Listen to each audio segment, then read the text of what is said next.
అనకాపల్లి జిల్లా బుచ్చిపేట మండలం ప్రాంతంలో వీఆర్ఓ శంకర్రావుపై ఏసీబీ అధికారులు దాడి చేశారు. వలపన్ని ₹150,000 లంచం తీసుకుంటుండగా పట్టుకోవడం అయితే జరిగింది.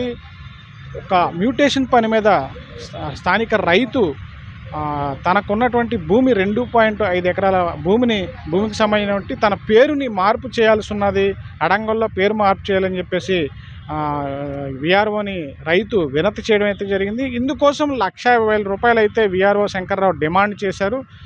అంత తను ఇచ్చుకోలేనని చెప్పేసి రైతు ప్రాధేయపడినా సరే కరాఖండిగా చెప్పడంతో ఏసీబీ అధికారులని రైతు అయితే ఆశ్రయించడం జరిగింది. రెడ్ హ్యాండెడ్గా ₹150,000 లంచం తీసుకుంటుండగా వీఆర్ఓ శంకర్రావుని ఏసీబీ అధికారులు పట్టుకోవడం అయితే జరిగింది.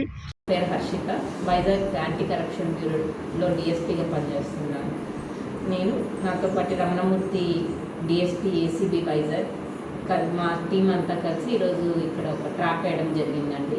ఇది బుచ్చిపేట మండలానికి సంబంధించి పి భీమవరం అన్న విలేజ్లో పోతుల శంకర్రావు అన్న వీఆర్ఓ గారు మా కంప్లైనెంట్ దగ్గర నుంచి అతని ల్యాండ్ 2.5 acres ఎక్స్టెంట్ ఉన్న ల్యాండ్ని అతని నేమ్ అడంగల్లో చేంజ్ చేసి అతనికి ల్యాండ్ పార్సల్ మ్యాప్ LPM ఇవ్వడానికి గాను 1,50,000 బ్రైబ్ డిమాండ్ చేశారు.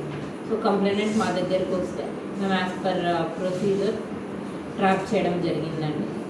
తర్వాత గతంలో కూడా ఎవరైతే మా ఈ వీఆర్ఓ ఉన్నారో పి శంకర్రావు అన్న అతను ఇతని మీద డిపార్ట్మెంటల్ యాక్షన్స్ కూడా తీసుకున్నారండి ఫర్ కరప్షన్ యాక్టివిటీస్. సో ఇది ఏసీబీకి ఫస్ట్ కంప్లైంట్ అతని మీద ట్రాప్ చేయడం జరిగింది.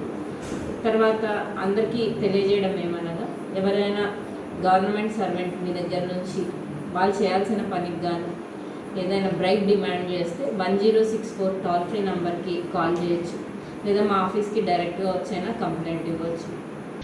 మొత్తం మీద చూసుకున్నట్లయితే ఎవరైతే వీఆర్ఓ శంకర్రావు ఉన్నారో ఆయనకి అవినీతి చరిత్ర ఉందన్నట్టుగా చెప్తున్నారు. 2008లో కూడా 8 నుంచి కూడా ఆయన అనకాపల్లి జిల్లా అలాగే అదేవిధంగా విశాఖ సంబంధించి నగరంలో కూడా ఆయన పనిచేసినట్లుగా తెలుస్తుంది. ఇటు పెందుర్తి, గాజువాక, భీమిలి ప్రాంతాల్లోనే కాకుండా అటు కసింకోట, ఇటు సిటీ నగర ప్రాంతంలో ఉన్నటువంటి కొన్ని ఏరియాల్లో కూడా వీఆర్ఓగా ఆయన పనిచేయడం జరిగింది.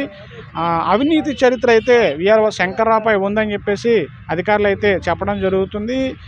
గతంలో కూడా 2 సార్లు ఆయనపై దాడులు చేయడం, తనపై చర్యలు తీసుకోవడం, సస్పెండ్ చేయడం కూడా జరిగింది. అయినా సరే తన తీరు మార్చుకోకుండా నిరంతరం లంచానికి, అవినీతికి అలవాటు పడి డబ్బులు డిమాండ్ చేయడం అయితే జరుగుతుందని చెప్పేసి అధికారులు అయితే తెలియజేయడం జరిగింది. ఏసీబీ అధికారులు ఈసారి కూడా ₹150,000 తీసుకుంటుండగా రెడ్ హ్యాండెడ్గా ఆయన్ని పట్టుకోవడం అయితే జరిగింది.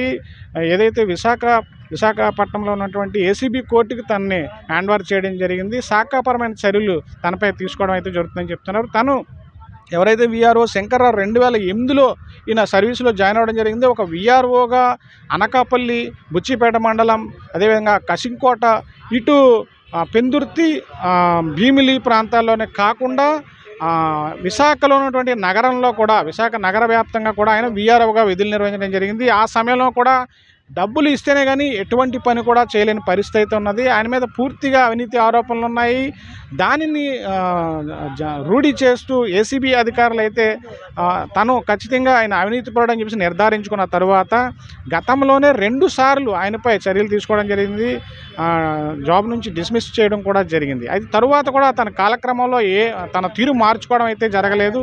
ఈసారి బుచ్చిపేట మండలంలో ఎక్కడైతే తను విధులు నిర్వహిస్తున్నాడో ఆ ప్రాంతంలోని రైతు 2.5 ఎకరాల భూమి ఉన్నటువంటి దాన్ని పేరు మార్పు గూగుల్ మ్యూటేషన్ చేసేందుకు గాను ₹150,000 లంచం అయితే ఆయన తీసుకోవడానికి సిద్ధమయ్యాడు. దాన్ని డిమాండ్ చేయడం జరిగింది. ఎవరైతే రైతు ప్రాధేయపడినా సరే ఒప్పుకోపోవడంతో ఏసీబీని ఆశ్రయించడం జరిగింది.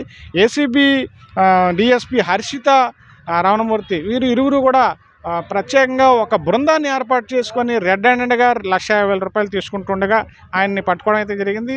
ఏసీబీ కోర్టుకి ఆయన్ని స్వాధీనపరచడం జరిగింది.